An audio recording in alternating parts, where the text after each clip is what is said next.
Hey, what's going on, guys? Dr. Andrew Fix from Physio Room coming back to you guys here on the code. And really appreciate your time tuning in, listening to this episode, however it is you're tuning in, whether that's YouTube, Apple, Spotify, whatever other podcast platform. Really appreciate your guys' time. And today I'm sitting in the car, I'm staring out from our neighborhood at this awesome landscape of the mountains. The sun is gradually setting. And what we're going to briefly talk about today is sleep hygiene. And we're going to talk about it in the context of quality over quantity. Now, you might be thinking, well, Andrew, like, what are you talking about? I need more quantity of sleep. I need to sleep more hours.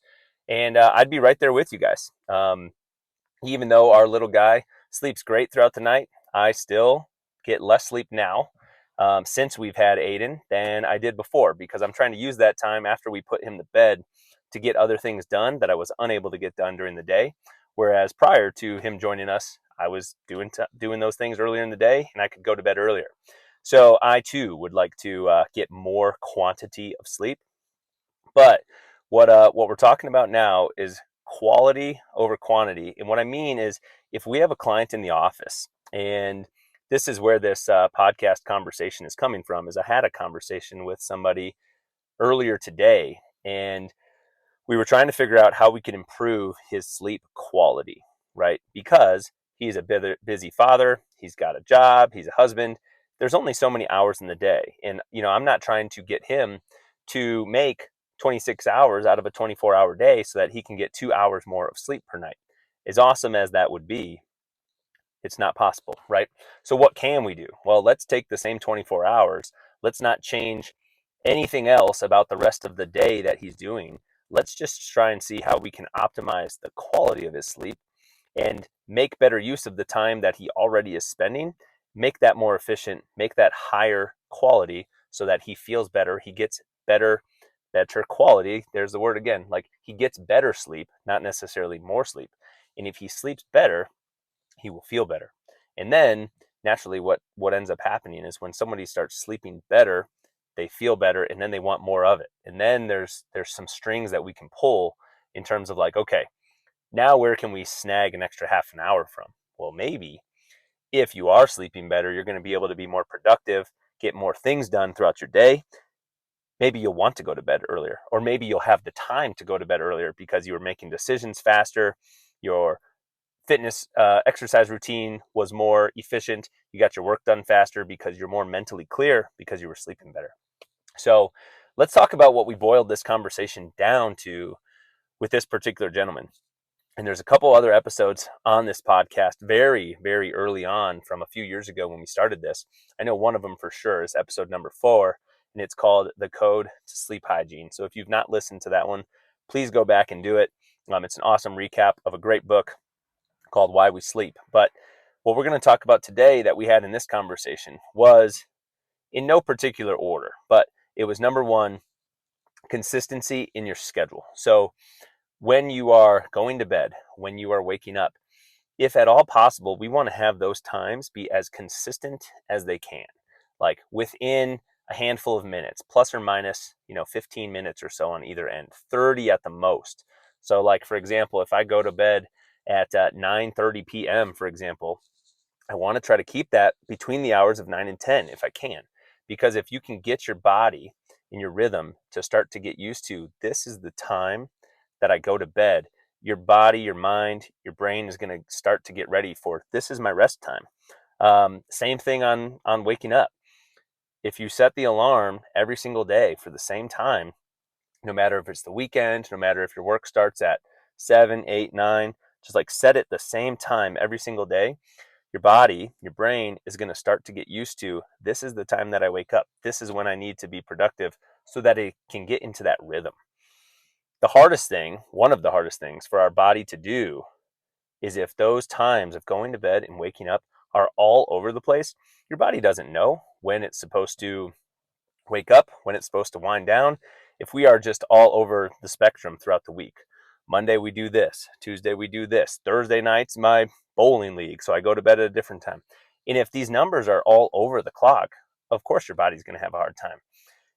And then the challenging part with that comes, well, if our wake and sleep time change, so do the times that we do all the other things, the times that we consume caffeine, the times that we eat, the times that we exercise. Like, usually as our sleep and wake time changes, those things are going to change too. And those things affect our ability to get adequate rest and quality rest as well. So just food for thought, something to keep in mind. And if you have questions, please reach out to me and we can talk more about that. One of the other things that we talked about with this particular person was the temperature, having a cool or cold sleeping environment, right? The environment that we sleep in. And for him, he sleeps in different places. This is a individual whose schedule is tough to make consistent. They work as a firefighter, and some nights they're sleeping at the station, some nights they're sleeping at home. And the temperature in those two places is quite different, as we found out. And the blankets and comforters and things that they use. So if we can, we want to try to have a cool environment that we're sleeping in, like 68 degrees or cooler, you guys. This has been one that since we had our son, we're trying to keep the house just a little bit warmer for him, since they have a little bit harder time regulating their temperature compared to adults. I have been leaving the bedroom window open in our room because the house is just too warm for me. I want to sleep with it cooler. I love that 65-degree range because I want to be able to cover up. I want the room to be cool. And if you're not doing that, man, I would highly recommend it. One of the things that happens as our body warms up throughout the night, when we reach a certain temperature, that's when we wake up. So, most people aren't cold when they wake up in the morning. You might be cold when you go to bed, but most people aren't cold when they wake up in the morning unless you've kicked off all your blankets or something. But then again, the reason you probably kicked them off is you were warm to begin with. So you started to shed them in the middle of the night. So 65 degrees would be amazing. A little bit higher than that if you're used to something warmer. Maybe notch it down to that 68 range, but give it a shot if you're not already getting a cool or cold room. That's going to be optimal for sleep quality. Lastly, on setting up your environment, man, we want that to be as dark as possible. We want that room pitch black if we can. That means if you've got room darkening shades, or I guess I should say if you don't have room darkening shades, put them up. If that's not something you can do, invest in an eye mask. Or if you're traveling, you don't know what the hotel is going to be like, or the Airbnb, or wherever you're staying, invest in a eye mask, because then you can control the darkness when you're sleeping. I have one that actually has a pad that goes around the eyes, so it's not putting pressure right on your eyelid or your eyeball. So comfortable. There is not a place that we travel to that I don't bring that with, and it sits right by my nightstand so that I always have it if I need it, or if my wife is getting up, getting ready or something, I can always put that on. It's easily accessible to me. So get an eye mask. They're not that expensive, and getting better sleep, man, it's hard to put a price on that. So whatever it costs, it's probably worth it at the end of the day if you use it. The other thing that we talked about, and this is what we're going to wrap it up on, is the time of day that we consume alcohol and or caffeine. Like we were talking about a minute ago, if our schedule is all over the place, the time that we consume things is also going to change. It's going to be all over the place. You might eat earlier or later relative to the time that you woke up.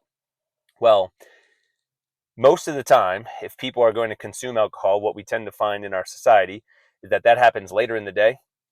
If they're going to consume caffeine, that happens earlier in the day. Okay, well, what does that mean for our sleep quality? Well, the half-life, or the time for caffeine to break down halfway in our system, in our bloodstream, is like 7 hours or so. So that means if you consume a few servings of caffeine, a few cups of coffee, or whatever it might be, some sort of caffeinated drink, or even like a supplement or something, that's going to take several hours for that to break down in your bloodstream. If you're not stopping that relatively early in the day, that is going to creep into, and there still is going to be plenty of that caffeine circulating throughout your system, creeping into your bedtime, right? And that's going to diminish your ability to fall asleep and, or more importantly, stay asleep. And that was how we got on the topic in our session today of alcohol consumption. Now, I'm not here to be the alcohol police. I consume alcohol also. I'm from Wisconsin. There's plenty of that happening whenever we go back home and whatnot.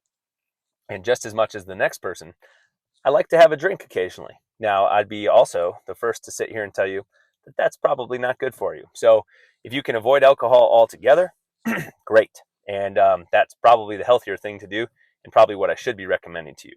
But what I also know is important is community, friendships, relationships, going out, having a good time around the people that you enjoy being around.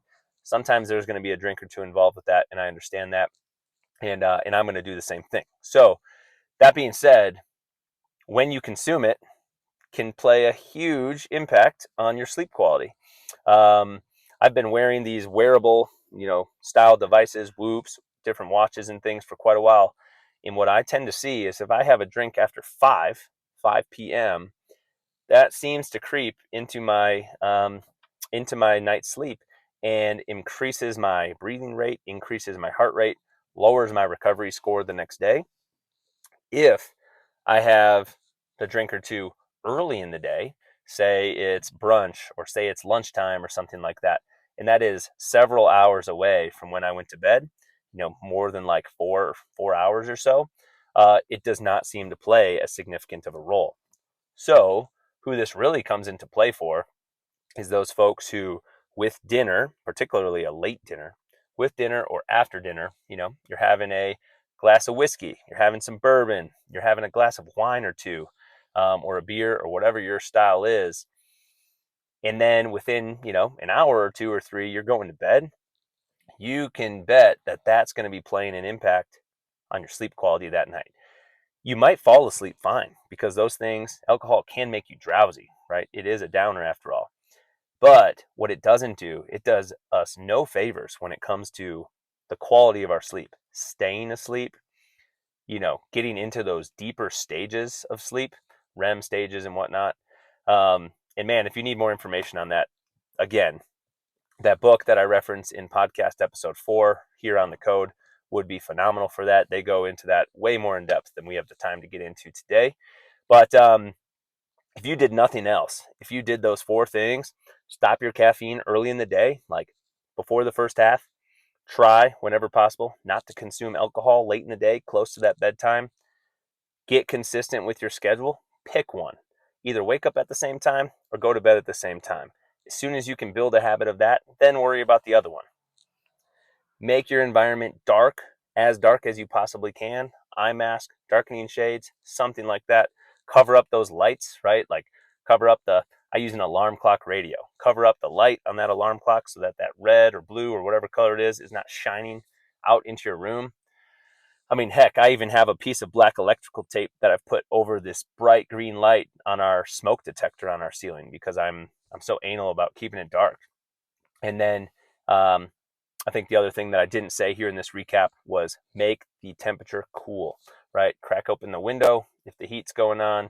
Use your air conditioning in the summer. That's what it's there for. If you can get better sleep, it's going to be so much better for you. It's going to be worth the couple extra bucks that you probably spend keeping the house cooler. So those are the items. If you really want to tackle the sleep quality here in 2025, those are the things that I would recommend that you do.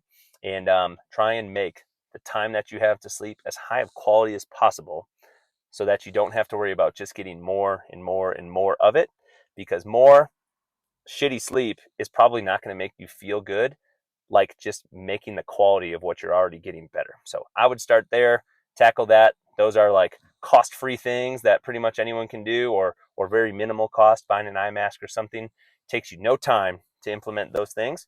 So give it a shot and let me know how it goes. If you made it to the end of this episode, thank you so much again for tuning in to listen to the code. If you've never left us a review on this show before, one would be highly, highly appreciated.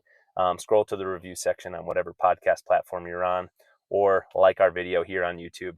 Really appreciate you listening to this, and we'll catch you on another episode of The Code.